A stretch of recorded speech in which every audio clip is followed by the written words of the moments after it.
right, coming up next, the wait is over. We get to this matchup for the UFC welterweight division title.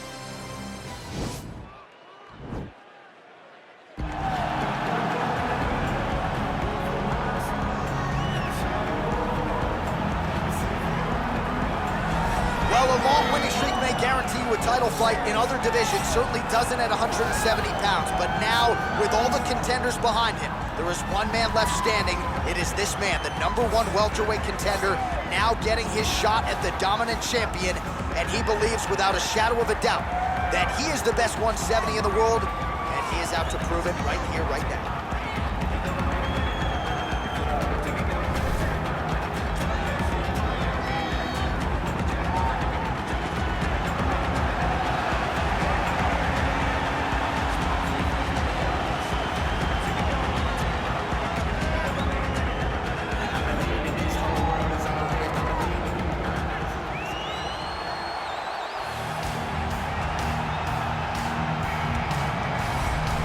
He is the reigning, defending, undisputed UFC welterweight champion of the world, and in a division that has so much depth in that top 15, it's even more remarkable that this man has remained the hunted. The question tonight, with a powerful challenger out of that blue corner, can he walk away and still?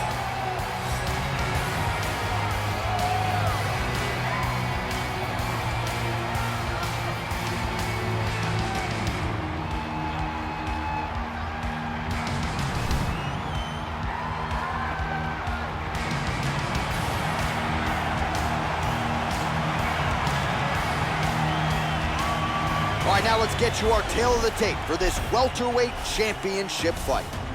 Well, how about the age discrepancy here? More than 15 years apart with similar height and reach. Here's Bruce Buffer. Ladies and gentlemen, this is the main event of the evening. When the action begins, our referee in charge of the Octagon, Yves Lavigne.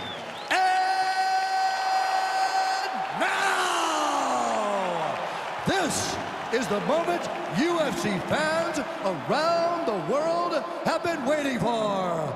Live from the MGM Grand Garden Arena in Las Vegas, it's time! 5 rounds for the undisputed UFC welterweight championship of... Ready? All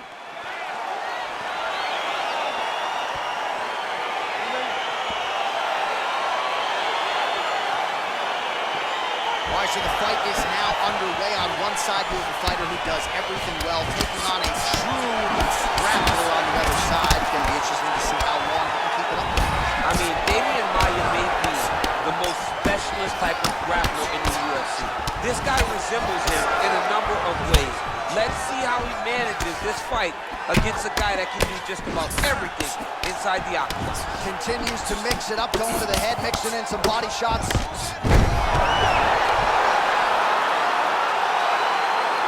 right, so you got to be careful playing on the ground with this guy. You don't want to mess around for too long. Now try to hip escape. He's just trying to move out of this position off the bottom. The Kimura is not the arm. It's the shoulder pressure that usually makes you tap.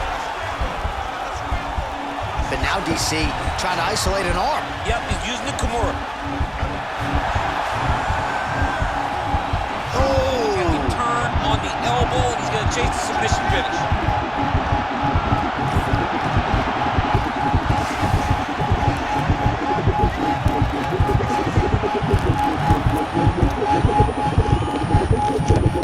Oh, there's the tap.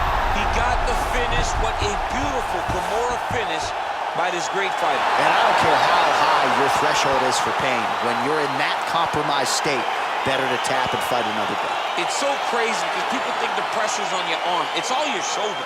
When somebody has a really good Kimura, it feels like they're going to break your shoulder. That's why you have to tap. All right, let's take a look back at the replay as he gets it done by submission tonight, champ. I mean, you know, this guy has such a great submission game that you cannot lay in his guard. He's so skilled. He's so tricky, and he's so good at weaving a web that gets you lost in it that he made him pay for it tonight and got the submission victory. Well, it's one thing to earn a UFC title. It's another thing to get it done emphatically the way he did tonight. The undisputed UFC welterweight champion, your winner by way of submission. Ladies and gentlemen, referee Yves Levine has called a stop to this contest at 2 minutes, 2 seconds of the very first round. Declaring the winner by tap out.